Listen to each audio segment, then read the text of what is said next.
বিশিষ্ট ওয়াইজিন কুষ্টিয়া ৩ সদর আসনের জামাত ইসলামের প্রার্থী মুফতি আমির হামজাকে হত্যার হুমকির প্রতিবাদে মানববন্ধনে বক্তব্য দেওয়ার সময় আজ বাদ আসর কুষ্টিয়া জেলা জামাত ইসলামের আমির অধ্যাপক আবুল হাশেম স্ট্রোক করে দুনিয়া সফর শেষ করেছেন।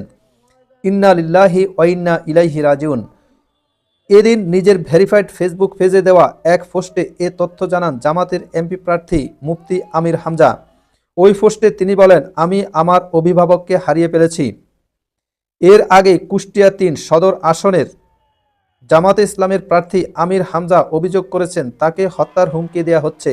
রোববার 18 জানুয়ারি বিকেল 4:30টার দিকে তিনি এই অভিযোগ করে জানিয়েছেন। এই অভিযোগ জানিয়েছেন তার ফেসবুক ভেরিফাইড পেজে।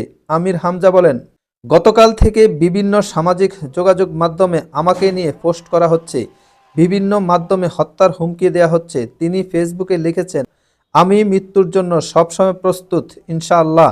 অনুরোধ রইল আমার অনুপস্থিতিতে কুষ্টিয়াতে শুরু করা ইনসাফের লড়াই চলতে থাকবে এবং আমার 3 শিশু সন্তানকে দেখাশোনা করবেন।